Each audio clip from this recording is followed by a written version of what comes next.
Hi everyone, Simon here with a review of Beats Fever. Beats Fever is a VR rhythm action game that's available on PlayStation 4 for PSVR, and that's what you see on your screens as always, and it's on PC as well. I think Beats Fever has probably been under the radar for a lot of rhythm action lovers for a while because it doesn't have that standout pizzazz feature that kind of makes you go, ooh, that's going to be really good because blah. With Beat Saber, you were chopping things and everything felt very rhythmic and like you were in a flow. Same with Audacity as well, and Miku Hatsune, you're kind of moving around in like a specific circle. There's really you can easily identify why those games have a cult following because of the way that they do something. Beats Fever struggles with that because it borrows from lots of other places but doesn't really give itself its own identity. You'll have beats flying towards you to hit your shield that's around you, and what you'll have with your two glow sticks is you'll need to put your glow sticks into the right place so that when it hits, you're there and you can capture it. The problem with Beats Fever is that it doesn't really tell you how to best do that so that it gets a perfect or a good. And the problem with that is that sometimes it feels like it wants you to already be there so that when the beat hits, you score.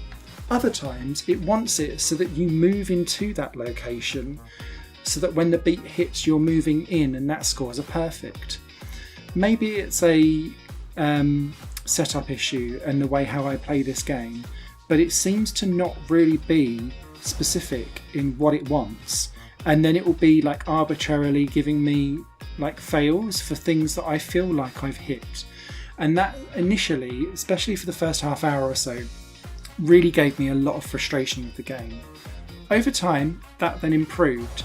And I think it may be also you need to stand at a point where your glow sticks are definitely touching the shield in front of you as well, because otherwise it just doesn't register anything. So there's a real small window of opportunity for you to get these points and to chain your hits. That makes the difficulty for this game actually quite high on an initial curve. There are very few easy songs here, and it immediately steps up to 3, 4, 5 stars, and the majority of them are 4 and 5 stars, and you will not chain things up very well. When you do chain things up after 50 or 75 odd beats, it then changes the entire colour of the screen, and it really throws you off.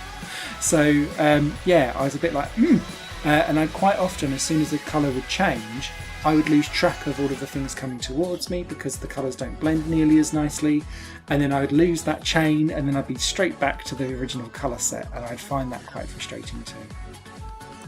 The song choice is really interesting as well. It's a lot of unknown music, a lot of songs that feel like they've been made for ditties for mobile phone adverts, half of which will be an earworm, and then you'll want to scream until you cry to get it out of your brain. The other half are quite like K-rock type things, with a couple of classical ones and like a sambo one thrown in for good measure. The actual layouts though of the beats to the music make a lot of sense, and like the charts that you have for the music I think are actually quite well done.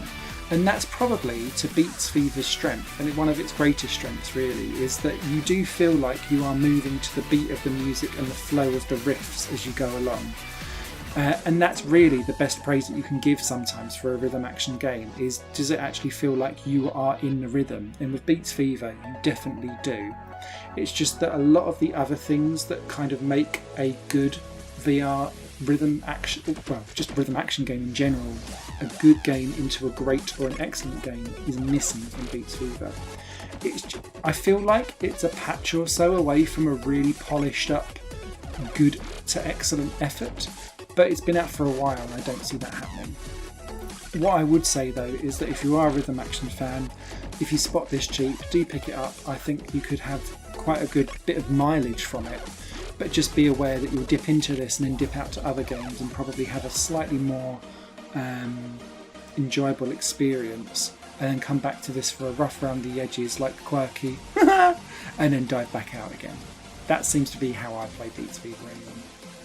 A written review of this will be over on highplanegames.com. As ever, If you've got any comments or questions, leave them down below and I'll get back to you on them.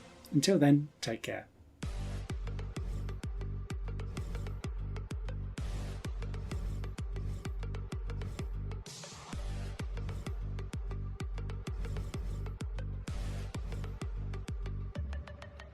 Higher Plane Games is part of the Higher Plane Network, a collection of media projects ran by me. If you like what you see and want to find out more, visit patreon.com/Higher Plane Network. Your support can make so much more possible, be that a like, a comment, a share, or a pledge. Thanks for watching.